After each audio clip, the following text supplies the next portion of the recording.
nezuro yangova bata kuna bhodhi movhen avo vakabva kuAustralia vakasvika kumasvingo vana bhodhi vebhosvo ndokubva vangoita instant proposal yaingova hwau kuchema kuambulance tese tine mufaro asi nhasi pazobuda information itsva yekuti bhodhi vakasiya mudzimai kuAustralia ndokubva vauya kuZimbabwe kuzotora bhebhi ravo ravakuwana paTinder.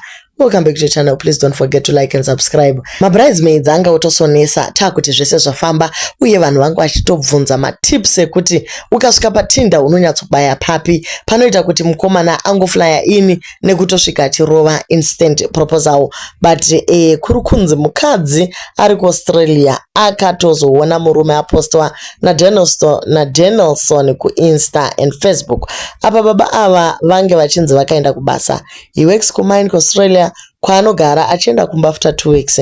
Mukadzi kuAustralia ati havana kurambana. Ava baba ava vanga vachingoda ubota vasvika kuZimbabwe. Vakawanirana paTinder dating site to proposal on the first day of seeing each other.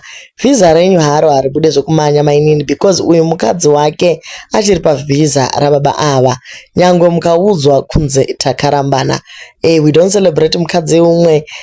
Faith sorry hako chengeta mwana kuAustralia and all will be well. This is coming from someone who knows Faith personally. Vari kuti havana kurambana zvachose vachiri vese ivo vari kutoti maybe 2 weeks dzekuti baba vari kushandira out vari kumaini. But why would you propose nemunhu ari viral saDanielson musvika muchiridza mabhosvo muchidaro mubva maita nesocial media ira iyi unongobatwa chete ndo zviri kuita kuti mama netizens asazvibvume vari kuti maybe Faith akarambana nemurume uyu saka murume haachadi atoita move on ndosaka angoita kuti zviite viral nenzira iyi.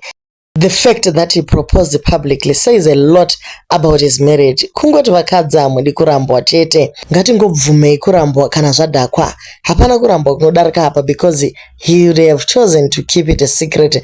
But ati aiwa Danielson posta cheno ichi. You think murume hafungi to propose this woman in public? Nemukomana webhosvo who posts this on his page?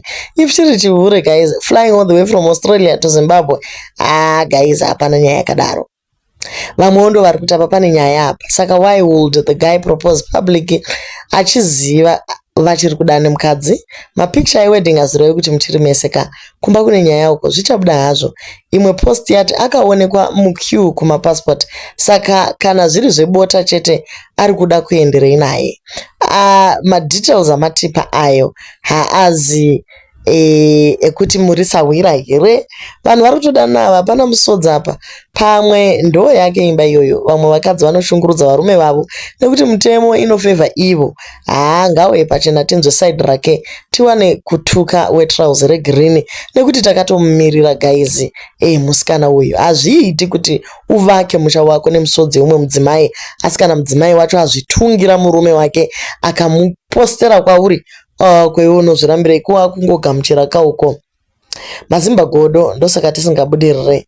Makashaya hope kazuro muchitsvaga kuseparata vanhu vari murudo. I don't think they are married. Dene aita zvese zvaaita izvi vanenge vakarambana but mukadzi ari padenial. Ndaimbozviita ndichirwadziwa but now vatove nevana 2 wechi3 nemukadzi ndo anogara ari paprofile pababa vangu havaiswi kana pastatus expire chaiyo. So zviri kungotaura guys kuti in as much as unenge wakapfeka ring zvinogona kuva zvato yendeka kare. Mukomana anogona kuva akatosiya musha wake kare imikani zvinhu zviri kuitika mumastreets zvakaoma. Tiri kuti isusu kune avo vagere nemasoulmate amunonyatsoona kuti yaisi soulmate yangu iyi chiregai vainde vandowanawo masoulmate avo. Imi musawestewo nguva makangobatirirawo indayo mondotsvaka venyu masoulmate. Nguva iri kufamba kani makangohakirana hakira usina masoulmate avamwe imikani. Takangomirira kuti tizive kuti Faith ari kuti chii.